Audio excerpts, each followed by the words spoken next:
क्या आज बेटियां नहीं मारी जा रही? अखबार पढ़ो, कल के अखबार की हेडिंग थी कि एक औरत को जहेज की वजह से फांसी लगा के मार दिया गया। एक इंसान की जान इतनी सस्ती और तेरी कौड़ियों की दौलत के बदले में तूने जान ले ली। शर्म नहीं आती? आज निकाह इतने मुश्किल हो गए कि तेरी मेरी बेटी हिंदुओं के बिस्तरों पे जाके लेट गई। अल्लाह अकबर। ये सच्ची बात है। अगर निकाह आसान होते तो कलमा पढ़ने वाली किसी भगवादारी के बिस्तर पे नहीं होती। किसे इल्जाम देते हो? आरएसएस को, बजरंग दल को, बीजेपी को?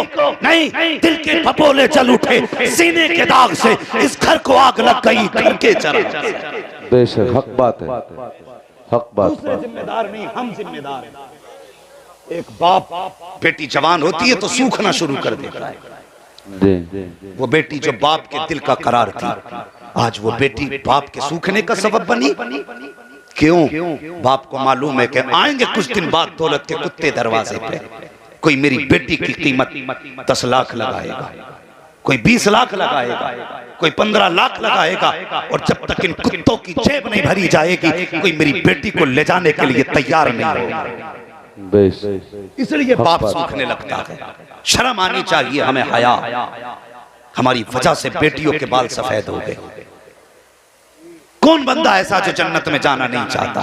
हर एक की ख्वाहिश है, लेकिन ख्वाहिश कैसी? हजरत कहते एक ईंट लगा दे जन्नत तेरे बाप की होगी, एक टाइल्स लगवा दे जन्नत तेरे बाप की होगी, सिर्फ एक बार नारा लगा दे जन्नत तेरे बाप की होगी। दावे के साथ कहता हूँ, खुदा की कसम, अगर तेरी वजह से दिल टूट गया किसी का, एक टाइल लगी, पूरा काबा तामीर करा दे, जन्नत तो क्या है, उस वक्त तक जन्नत की महक नहीं मिलेगी जब तक मजलूम माफ न कर दे या मुस्तफा तेरी शफाअत न करा दे। बेशक सुभान अल्लाह, सुभान अल्लाह, सुभान अल्लाह। जिंदाबाद जिंदाबाद पाइंदाबाद। बहुत सस्ती जन्नत समझ रखी है हमने। हालात खराब है, हमारा मिजाज क्या, हम किस जगह पे चल रहे हैं? जन्नत चाहिए ना सबको? बोलो चाहिए कि नहीं? कोई मोमिन ऐसा नहीं जिसे जन्नत की जरूरत नहीं। लेकिन सुन, जन्नत में जाना चाहता है, अल्लाह ने तुझे दौलत दी है, मिजाज ही अलग है। बेटा जवान 22 साल का हो गया, अब्बा ने कभी बेड नहीं बनवाया। सिर्फ इसलिए हम बेड नहीं बनवाते कि बेटे को जहेज में मिलने वाला है। कभी बर्तनों के सेट हम नहीं खरीदते कि बेटे को जहेज में मिलने वाले। हम कभी इसलिए कभी भी हमने वो जो सोफे आते हैं हमने नहीं खरीदे कि बेटे को मिलने वाले। सुन, अगर जन्नत में जाना चाहता है, अल्लाह ने तुझे मुस्तती बनाया, तेरे पास इतना पैसा है कि रहने के लिए घर भर कर ले, लेटने के लिए बिस्तर कर ले, खाने का इंतजाम तो कर सकता है। तो सुन, खुदा के वास्ते जन्नत में जाना चाहता है, सबसे पहली निगाह अपने रिश्तेदारों में डालो, रिश्तेदारों में निगाह डालो, कोई गरीब बच्ची है कि नहीं। अल्लाह अकबर। आज मिजाज है, भाइयों के पास करोड़ों करोड़ों की जायदाद, लेकिन बहनें दूसरों के घर बर्तन धो के गुजारे कर रही हैं। और लानत हो ऐसी अमीरी पर कि तेरी बहन बेटी दूसरों के बर्तन धो के पेट पाले, तो 5 स्टार होटलों में खाने खाए, तेरे दौलत का ऐसी क्या फायदा है। आज बहनों का हाल ये है कि भांजियां जवान होने लगी है, बहन कहती भाई बेटी जवान हो रही है, कुछ तो ख्याल करना। तो भाई कहता हाँ हाँ मैं 1 लाख की मदद कर दूंगा, 50,000 की मदद कर दूंगा। तो इसे मदद कहता, मैं इसे भीख कहा करता हूँ। मदद ये नहीं कि खुदा ने लाखों दिए हैं तो 50,000 दे के बहन की मदद कर रहा है। वो मदद ये थी, अगर तेरे घर के अंदर जवान बेटा मौजूद था, बहन के घर के अंदर जवान बेटी मौजूद थी, तो 200 की बारात लेके ना जाता, 500 की तादाद लेके ना जाता, एक बेटे को लेता, 3 इज्जतदार लोग लेता, बहन के दरवाजे पर खाली हाथ जाता और बेटी से जाके कहता कि बेटी का सादा निकाह कर दे और उसको दुल्हन बना के अपने घर की जीनत बना देता। मैं नहीं जानता कि दुनिया क्या कहती, लेकिन ईमान कहता है अगर किसी गरीब की बेटी तेरे घर की रौनक बन जाती तो खुदा की कसम कोई दुआ करे ना करे, मदीने वाला मुस्तफा तेरे लिए दुआ करने लग जाए। सुभान अल्लाह, सुभान अल्लाह, सुभान अल्लाह, सुभान अल्लाह। नारे तकबीर, नारे रिसालत, नारे गौसियत, मसलके आला हजरत, फैजाने आला हजरत, जश्ने दस्तार बंदी, जामिया रज़विया रहमतुल्लूम। सुभान अल्लाह। खुदा के वास्ते बेटियों पे जुल्म खत्म करो। लोग कहते हैं बेटी बाहर निकले तो खतरा है, मैं कहता हूं इतना खतरा बेटी के बाहर निकलने से नहीं जितना खतरा अपनों से घर के अंदर।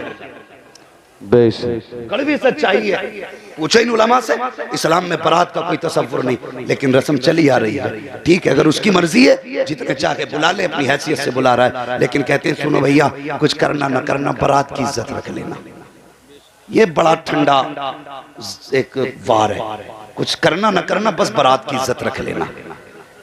कितनी बारात चाहिए भाई, कितनी ला रहे हो? कि बस कुछ नहीं 800-900 लोग आएंगे। बेड़ा गर्क कर दिया बेटी वाले का। हाँ 900 बाराती लेके जा रहा, बस इज्जत रख लेना। दबे लफ्जों में कह रहा इज्जत रख लेना। क्या चाहिए कि बस कोरमा बिरयानी हो जाए। हमने इतनी मुश्किल बारातें कर दी और बेटियां मरने पे मजबूर हो गई, लोग मारने पे मजबूर हो गए बेटियों को।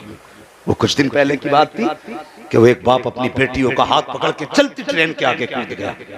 सारे मीडिया वालों ने उसे खुदकशी लिखा, लेकिन मैंने जब उसको पढ़ा तो मैंने उसको जमाने का जुल्म समझा। जिसने बेटियों को 18 साल सीने से लगा के पाला हो, यूं ही तो मौत की आगोश में नहीं धकेलेगा।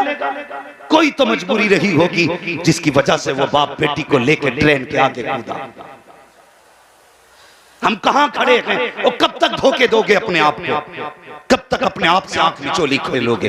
आंखें खोलो, अपनी आंखें खोलो और अपने आप को धोखे से बाहर निकालो अपने आप को धोखे से बाहर। और किसी पे जुल्म ना करो, किसी पे जुल्म ना करो। बेटी को मनहूस ना समझो, बरकत वाली बेटी है। इसके कदम जिधर पड़ जाते हैं खुदा की रहमतें बरसने लग जाती हैं। मैंने तो उलमा से यहां तक सुना कि अगर किसी के घर में बरकत ना हो, भुखमरी आ चली, कई दिन के फाके हो गए हो, फरमाया लेकिन घर में बेटी हो, फरमाते मुसल्ला बिछा, 2 रकात नमाज हाजत पढ़, उसके बाद बेटी को आगे बैठा और हाथ उठा के या अल्लाह इस बेटी के सदके में रोजी अता फरमा। फरमाया कि हाथ नीचे बाद में आते हैं, अल्लाह बेटी के सदके में रिस्क का इंतजाम पहले फरमा दिया। हक बात। ये बेटी होती है।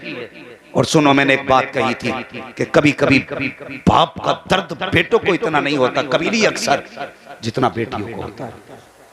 एक बात और बता दूं, काम की बात, कुआरे जवान शादीशुदा बूढ़े बच्चे सबके फायदे की बात है। घरों में झगड़े जो हो रहे हैं ना कि तावीज दे दो, बहू सिर पे चढ़ी रहती है। एक बात याद रखना, कभी जिंदगी में अपनी बीवी के बाप और भाई के खिलाफ जबान मत खोलना। हाँ, ये जो बात है, तेरे बाप ने ऐसा किया, तेरा भाई उसकी औकात ही है, कभी ये मत कहना इंशाल्लाह कभी जिंदगी में झगड़े नहीं होंगे। इसलिए कि बेटी तुम फाके रखोगे मुस्कुरा के रहेगी, कपड़ों में पैबंद लगा के पहनाओ पहनती रहेगी, उस पे जुल्म करो बर्दाश्त करेगी, खाना बंद कर दो यार बर्दाश्त करेगी। लेकिन बाप के खिलाफ तुम सोने के लुक में खिला के भी एक जुमला बोलोगे तो वो तुम्हारे मुकाबले में आ जाएगी। इसलिए कि बेटी हर दुख उठा सकती है, लेकिन बाप के खिलाफ एक जुमला सुनना गवारा, समझ रहे ना मेरी बात, गवारा नहीं कर सकती। घर में सुकून चाहते हो तो किसी बेटी को बाप का ताना मत देना, भाई की गाली मत देना। कभी बेटियां बाप और भाई की बुराई नहीं सुन पाते। और कभी आजमाया ना हो तो आजमा लेना। अगर बाप कितनी भी बूढ़ा हो गया और बेटी ससुराल में है, खुद के अपने बदन में दर्द हो, टांगों में दर्द हो, सर में दर्द, पता चल जाए तेरा बाप या भाई बीमार है, और रात को उठ के मुसल्ला बिछाती है, जब दुनिया सोती है सजदे में सर रख के रोती है, कहती है मैं तो खैरियत से हूँ, मेरे बाप को सलामत रखना, मेरे भाई को सलामत रखना। लुक़मे शोहर के खाए, दुआएं बाप और भाई को देती है। उसके बावजूद हमने क्या सुलूक किया। अल्लाह अकबर। जितना दर्द बेटी को होता उतना बेटों को नहीं होता, उतना बेटों को नहीं होता है उतना दर्द।